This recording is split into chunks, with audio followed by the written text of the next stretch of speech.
Hi guys, welcome back.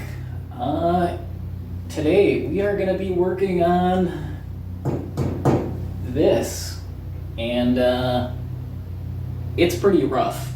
So let me bring you in here and show you. The body on it is very rusted. It's all dented up. Looking back underneath here, it's pretty crusty. It's missing the battery. Three of the four tires are dry rotted so bad. This one doesn't hold air anymore. Makes a cool whistle noise though.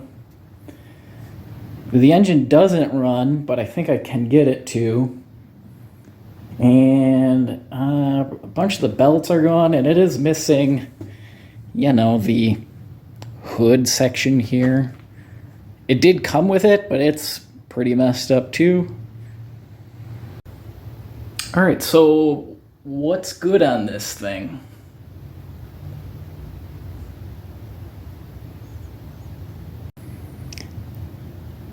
The seat actually doesn't look too bad. I mean, it has one little cut here. So since this thing is way too rough to restore for, actual use, and here's the idea.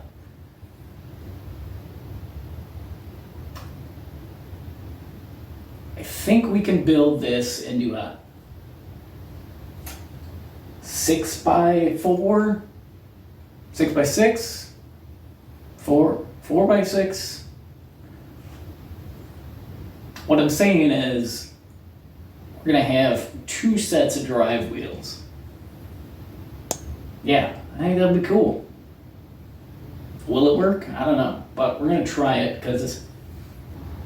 So to start, we're gonna pull off the back stuff here and get at the body, or the main frame, get the body off. Wrenching stuff.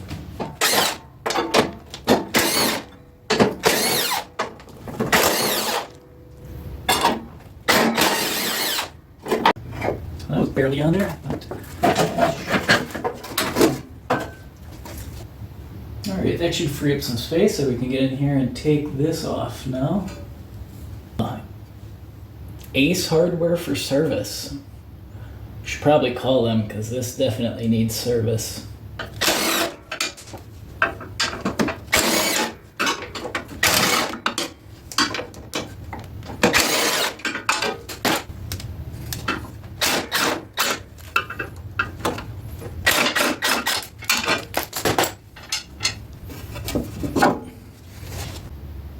So here's the big question is, will these rusted on wheels actually come off? I'm gonna say they're probably stuck on there, but sometimes, you get lucky and they're not, but let's see.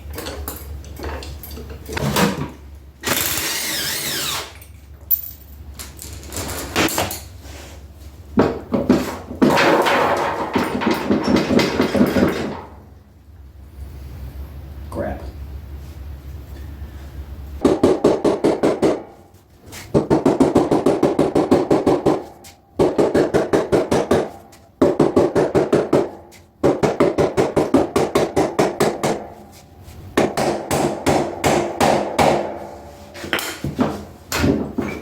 There we go.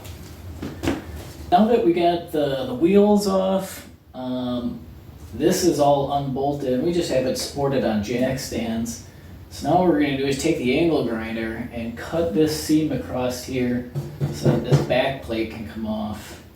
Because the idea is that when we add the extension on, we're going to need this space here to run our pulley through. Let's see how that works.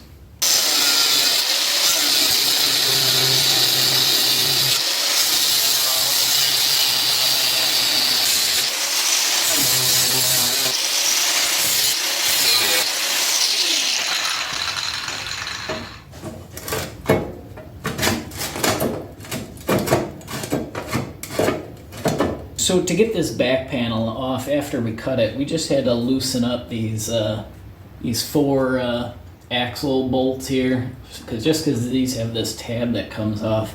And I think we're going to leave the tab on, so that'll help line up the new section that we weld on. And since we're running 18-inch wheels, we need 18.5 inches just for a little bit of clearance. So what I think we're going to do is take our donor one, measure 18.5 up, and then cut that same angle coming up the side to match this. So then we can just take the back half of the other one and mount it up here. And we won't need to do the gear shift or anything like that. And I think the best way to drive this is just stack a pulley on top and then link up the gears here. That's the plan. Let's see how it works. Here we have our donor chassis, and you can see we transferred this same angle, which is I think 75 degrees, all the way up to here, which is 18.5 inches away. And then we'll cut this on both sides, and then we should be able to weld that to the back of that. So let's get cutting.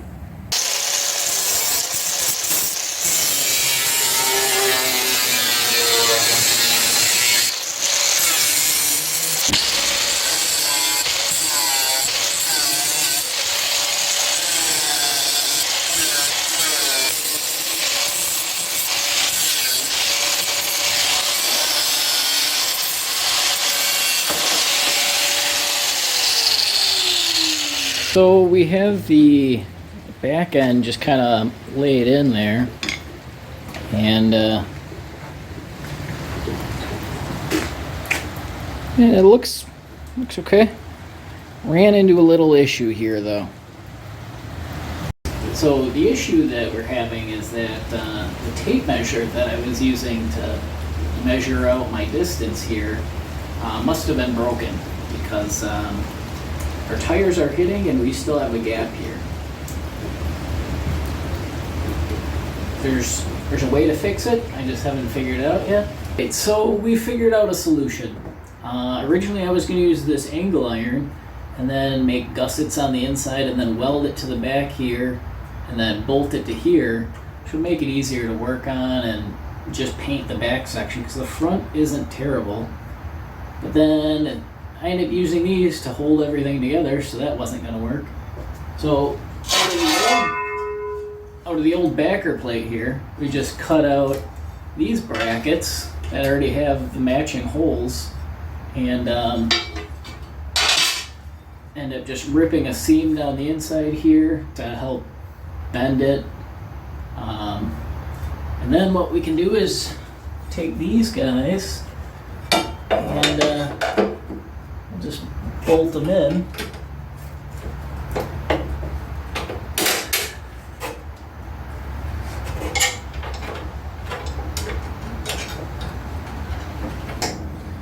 And then we can come in here and weld up these, just tack these seams, and then we'll be able to pull everything apart in half.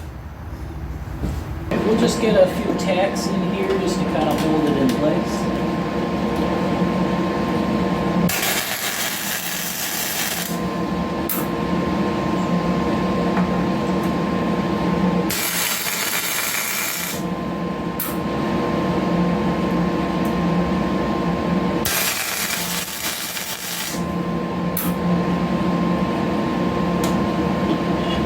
So we got both sides tacked up. Should be able to pull these clamps off.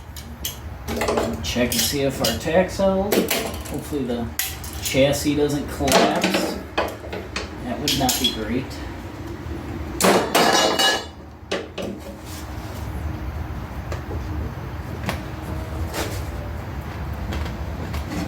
You know, it doesn't look terrible. Alright, so right at this point we can unbolt everything and just weld these up solid. So alright. Oh, what's happening?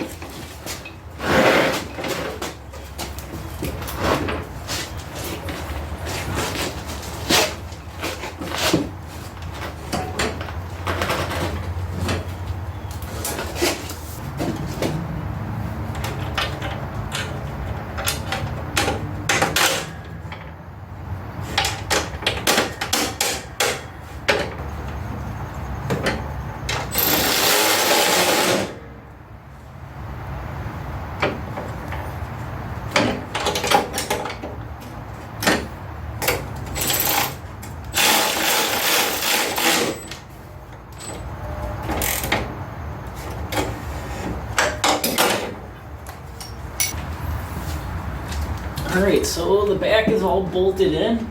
Seems really solid. We have about a 1/4 inch clearance in between each tire here, so that should be sufficient.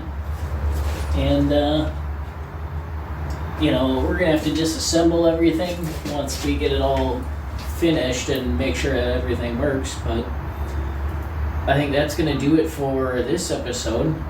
Make sure you like and subscribe, because in the next video we're gonna work on the drive to link this transaxle with this transaxle, as well as link up this linkage to that linkage. So until next time, take care.